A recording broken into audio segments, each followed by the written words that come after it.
പ്രിയ സഹോദരരെ, കർത്താവായ യേശുക്രിസ്തുവിൻ്റെ രണ്ടാം വരവ് എന്ന ചാനലിലേക്ക് നിങ്ങൾക്ക് എല്ലാവർക്കും സ്വാഗതം പറയുന്നു. അതിനായി ഒരു ദിവസം കൂടി യേശു മഹാരാജാവ് ഈ എളിയദാസനെ അനുവദിച്ചോർത്ത് യേശു ക്രിസ്തു നന്ദിയും സ്തുതിയും സമർപ്പിക്കുന്നു. ആമേൻ. പ്രിയപ്പെട്ടവരെ, കഴിഞ്ഞ ദിവസം പറഞ്ഞാൽ ഇന്ന് ഉച്ചവരെ 2.5 ദിവസമായിട്ട് എൻ്റെ വീട്ടിൽ ധ്യാനം നടക്കുകയായിരുന്നു. കുറച്ചാളുകൾ വന്നിരുന്നു. ധ്യാനം ഭംഗിയായിട്ട് നടന്നു. ധ്യാനം കൂടിയവരൊക്കെ വളരെ സന്തോഷത്തോടെ ഭവനങ്ങളിലേക്ക് തിരിച്ചുപോയി. കാരണം അവർ തിരിച്ചറിയുന്നത് യേശുക്രിസ്തുവിൻ്റെ വരവ് ഉടനെ എന്നത് വിശുദ്ധ ഗ്രന്ഥത്തിൻ്റെ അടിസ്ഥാനത്തിൽ ത്രിതല ജ്ഞാനത്തിൽ അതായത് അവർക്ക് ലഭിക്കുകയുണ്ടായി. പ്രത്യേകിച്ചും വിശുദ്ധ ഗ്രന്ഥത്തെ ആസ്പദമാക്കി പറയുമ്പോൾ വെളിപാട് ഗ്രന്ഥത്തെ ആസ്പദമാക്കി.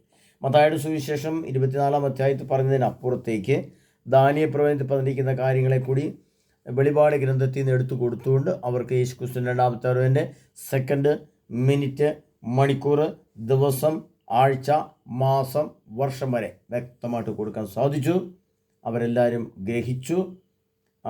സന്തോഷത്തോടെ ഭവനത്തിലേക്ക് മടങ്ങി. പ്രിയപ്പെട്ടവരെ, ഇനി അടുത്ത മാസം നെടുമ്പാശ്ശേരിയിലാണോ എൻ്റെ വീട്ടിലാണോ ധ്യാനം എന്നുള്ളത് തീരുമാനിച്ചിട്ടില്ല. അടുത്ത ഡേറ്റ് ഞാൻ യൂട്യൂബിൽ ഇടുന്നതാണ്. നെടുമ്പാശ്ശേരിയിൽ ധ്യാനം ഉണ്ടാവും. അതിൻ്റെ ഡേറ്റുകൾ നിങ്ങളെ അറിയിക്കുന്നതാണ്. അതുപോലെ എൻ്റെ ഭവനത്തിലും മെയ് മാസം ഒരു 5 എൻ്റെ ഭവനത്തിൽ ധ്യാനം ഉണ്ടാവും. ആളുകളിപ്പം ഒരു മാസത്തിൽ തന്നെ 3 ധ്യാനം വെച്ച് എൻ്റെ ഭവനത്തിൽ നടക്കുന്നുണ്ട്. ആളുകൾ വരുന്നുണ്ട്. അതുപോലെ ഉള്ള കാര്യങ്ങൾ മുന്നോട്ട് പോകുന്നുണ്ട്. എന്തായാലും സർവശക്തനായ ഈശോ അനുഗ്രഹിക്കുന്നു. ഇതിനകത്ത് ചിലർ പറയുന്ന പോലെ എവിടുന്നാണ് ഈ ഡേറ്റൊക്കെ കിട്ടുന്നതെന്നൊക്കെ ചിലർ കമൻറ്റ് ചോദിച്ചിട്ടുണ്ട്. എനിക്ക് കേൾക്കുമ്പോൾ ചിരി വരികയാണ്. എന്നാൽ എൻ്റെ പൊന്നു ചേട്ടാ, ഈ കമൻറ്റ് പറയാൻ ചേട്ടന്മാർ എൻ്റെ അടുത്തേക്ക് ഒന്ന് വാ, നിങ്ങളുടെ സംശയം തീർത്തിട്ട് പോകാമല്ലോ. ഇത് സംശയം ചോദിക്കുമ്പോൾ നിങ്ങൾക്ക് സംശയമല്ലേ, നിങ്ങൾക്ക് വല്ല കാര്യം മനസ്സിലാവുന്നുണ്ടോ? താല്പര്യമുള്ളവരൊക്കെ വരിക, ഡേറ്റ് അറിഞ്ഞു പോവുക, സെക്കൻഡ്, മിനിറ്റ്, മണിക്കൂർ, ദിവസമൊക്കെ അറിഞ്ഞിട്ട് പോവുക. കാരണം ഇനി അറിയാൻ സമയമില്ല. പ്രിയപ്പെട്ടവരെ, നമ്മൾ ഒരു കാര്യം ഇന്ന് സൂചിപ്പിക്കുകയാണ്. ആ സൂചിപ്പിക്കുന്നതാണ് ക്വാണ്ടം കമ്പ്യൂട്ടർ എന്നാൽ എന്ത്? ക്വാണ്ടം കമ്പ്യൂട്ടറിനെ കുറിച്ച് ഇപ്പം നമ്മൾ ഈ അടുത്ത ഇടയ്ക്കൊന്നും ഒരു പ്രത്യേക രീതിയിലുള്ള ജ്ഞാനമോ വിപുലമോ ഒന്നും ലഭ്യമല്ല, യൂട്യൂബുകളിൽ ലഭ്യമല്ല. എന്നാൽ ശ്രദ്ധിച്ചിട്ടുള്ളവർക്കറിയാം എന്താണ് ക്വാണ്ടം കമ്പ്യൂട്ടർ എന്ന് തെളിഞ്ഞിരിക്കുന്ന ഒരു സംഭവം ഈ കഴിഞ്ഞ ദിവസം ഉണ്ടായി. അതായത് ഇറാൻ മലനിരകളിൽ ഒരു അമേരിക്കൻ പൈലറ്റ് വിമാനത്തിൽ നിന്ന് വീഴേണ്ടി വന്നു. വിമാനം അപകടത്തിൽപ്പെട്ടു. അദ്ദേഹം ആ വിമാനത്തിൽ നിന്ന് തെറിച്ച് വീണ് ഒരു മലയിടുക്കിൽ ഇങ്ങനെ കിടക്കുകയാണ്. അപ്പോൾ അമേരിക്കയുടെ ഏറ്റവും സൂപ്പർ സാങ്കേതിക വിദ്യയായ ക്വാണ്ടം കമ്പ്യൂട്ടറിൻ്റെ സിസ്റ്റം അനുസരിച്ച് അതെങ്ങനെയാണെന്ന് കണ്ടുപിടിച്ചറിയത്തില്ല. നിങ്ങൾ വാർത്ത കേട്ടോളൂ, നിങ്ങൾ മനസ്സിലാക്കിയാൽ മതി. അതിൻ്റെ ശരീരത്തിലെ പൾസിൽ ഒരു കാന്തിക പ്രഭാവം ഉണ്ടെന്നാണ് പറയുന്നത്. അത് ബഹിരാകാശത്തുള്ള സാറ്റലൈറ്റിൽ നിന്നും ആ കാന്തിക പ്രഭാവത്തെ ഒരാളുടെ പൾസിനെ കണ്ടെത്തിയിട്ട് ആൾ എവിടെയാണെന്ന് ഡയറക്ഷൻ തീരുമാനിച്ച് ക്വാണ്ടം കമ്പ്യൂട്ടറിൽ അതിൻ്റെ എയർ റോബോട്ടുകൾ ഉപയോഗിച്ച് ആ വ്യക്തിയെ കണ്ടെത്തി അദ്ദേഹത്തെ രക്ഷിച്ചു.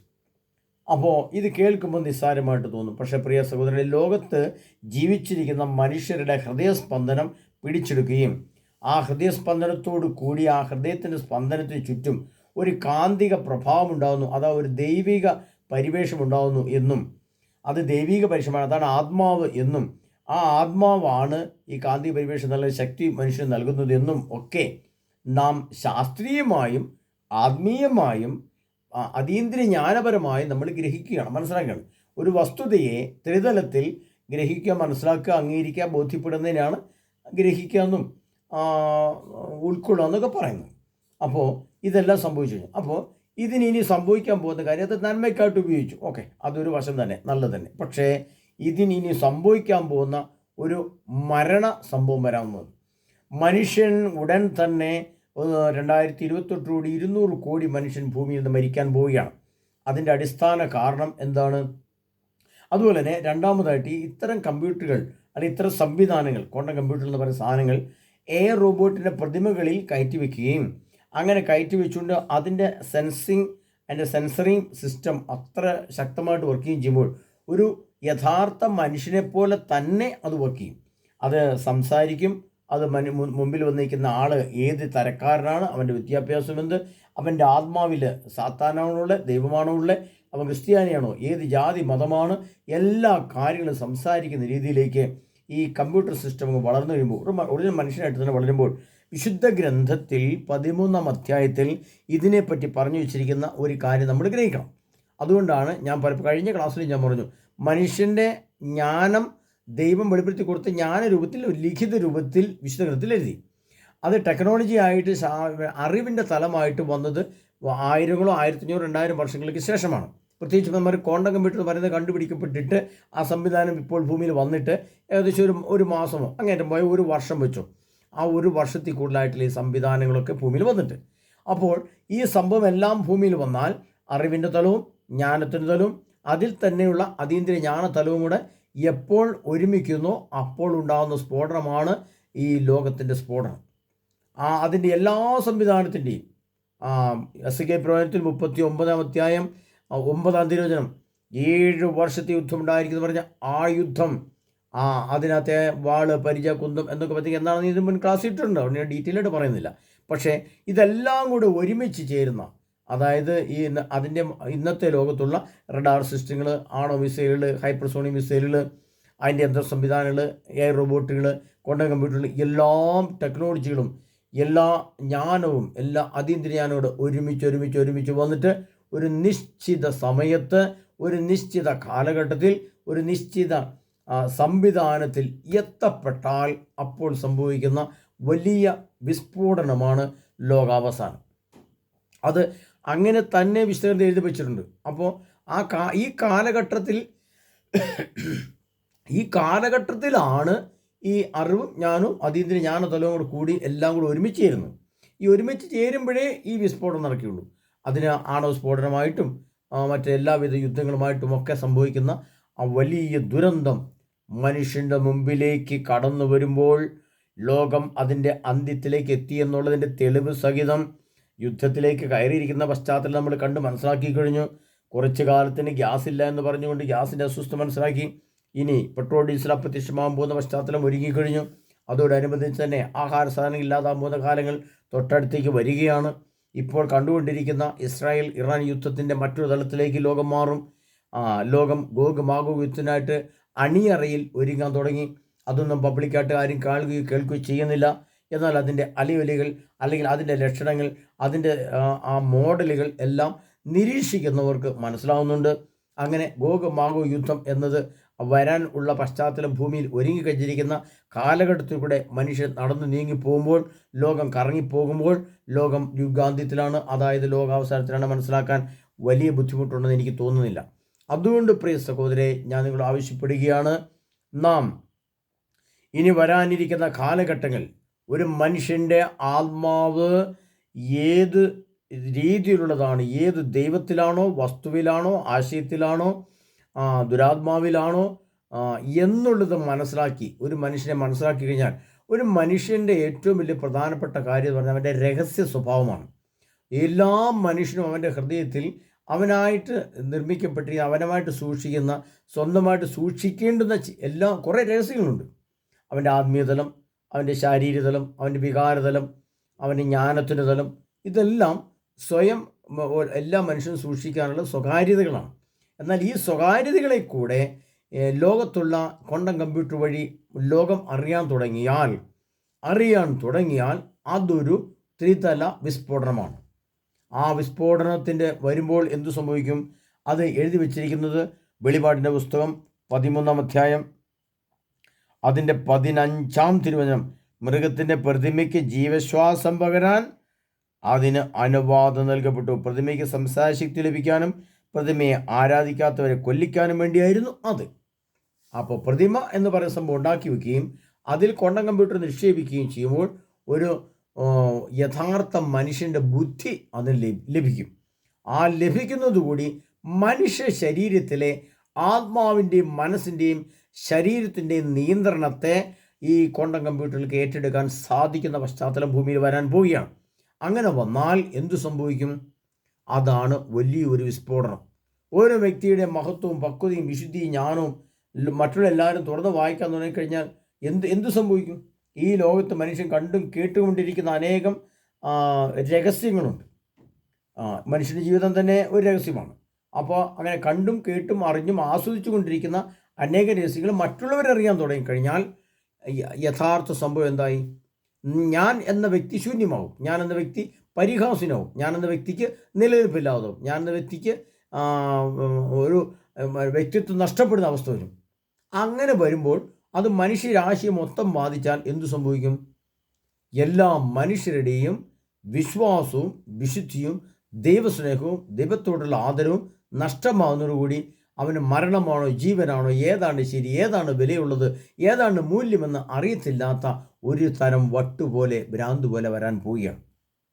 അത് ലോകത്ത് ഉണ്ടാക്കുന്ന ദുരന്തങ്ങൾ ചെറുതല്ല. ഓരോ ഭവനവും ഓരോ ഇടവകയും ഓരോ രൂപതയും ആഗോള സഭയുമൊക്കെ വലിയ ദുരന്തത്തിലൂടെ കടന്നു പോകാൻ പോവുകയാണ്. മനുഷ്യ ജീവിതം വലിയ ദുരന്തങ്ങളുടെ, വലിയ പീഡകളുടെ, വലിയ അസ്വാസ്ഥ്യങ്ങളുടെ, വലിയ സമാധാനം നഷ്ടപ്പെടുന്നതിൻ്റെ അവസ്ഥ ഈ ലോകത്ത് വരാൻ പോവുകയാണ്. അതുകൊണ്ട് പ്രിയ സഹോദരരെ, എനിക്ക് നിങ്ങളോട് പറയാനുള്ളത്, നാം സമാധാനത്തിലേക്കല്ല, സന്തോഷത്തിലേക്കല്ല, ആനന്ദത്തിലേക്കല്ല പോകുന്നത്. സാമ്പത്തിക നഷ്ടം, ജോലി നഷ്ടം, ഭക്ഷണമില്ലാത്ത അവസ്ഥ, ദുരന്തങ്ങളുടെ ഒരു പട്ടിക തന്നെ നമ്മൾ എഴുതി ഇങ്ങനെ ബോർഡിൽ എഴുതി ഒട്ടിക്കേണ്ടി വരും. ഓരോ ദുരന്തങ്ങൾ, ഓരോ കാലഘട്ടത്തിൽ സംഭവിക്കാനിരിക്കുന്ന ദുരന്തങ്ങൾ എഴുതി ഇങ്ങനെ 1, 2, 3 എന്ന് എഴുതിയിട്ടിട്ട് അത് ഓരോ ദിവസം വായിക്കേണ്ടി വരും. അത്രമാത്രം ഭീകരവും ഭയാനമായ സംഭവങ്ങളിലേക്ക് ലോകമടിക്കാണ്.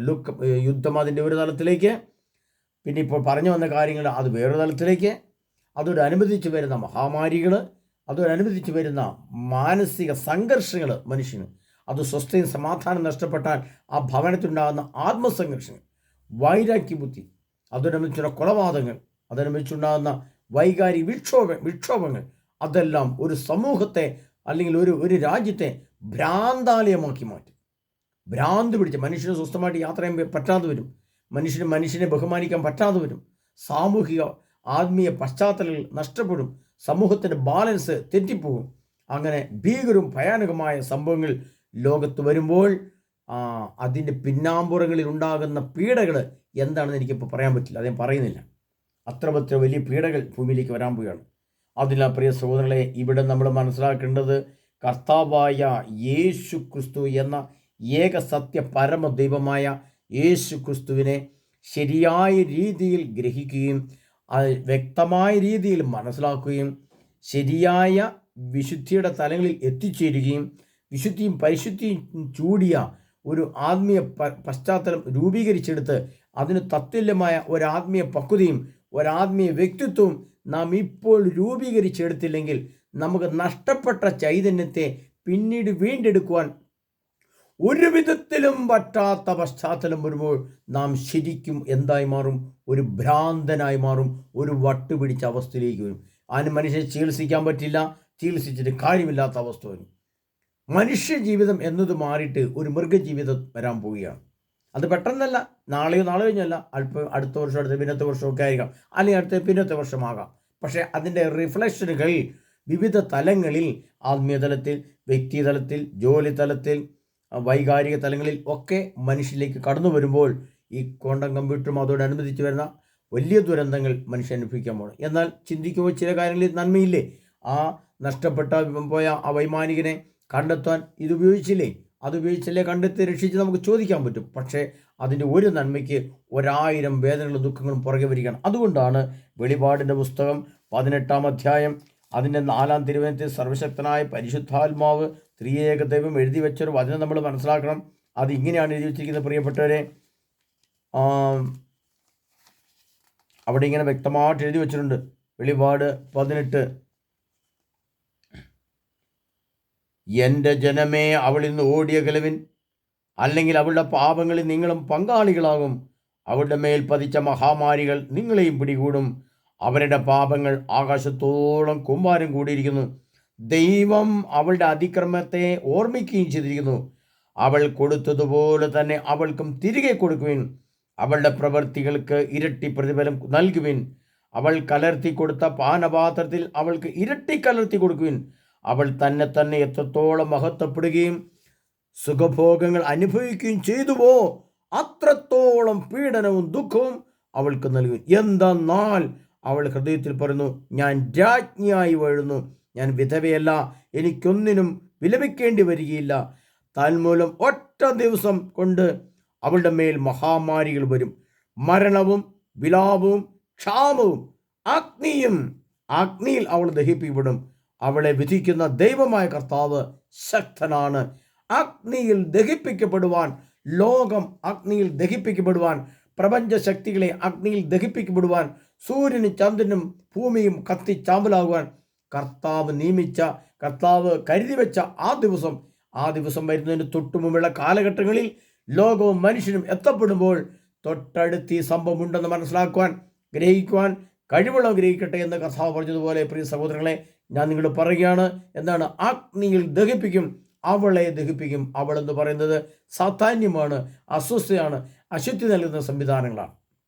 അതുകൊണ്ട് പ്രിയ സഹോദരങ്ങളെ, കർത്താവായ യേശു ക്രിസ്തുവിൽ മാത്രമേ സമാധാനം, സന്തോഷം, ഒരു ശാന്തത, ഒരു എളിമ, ഒരു വിനയം, ഒരു ആശ്വാസം, ഒരു സമാശ്വാസം നമുക്ക് ലഭിക്കുകയുള്ളൂ.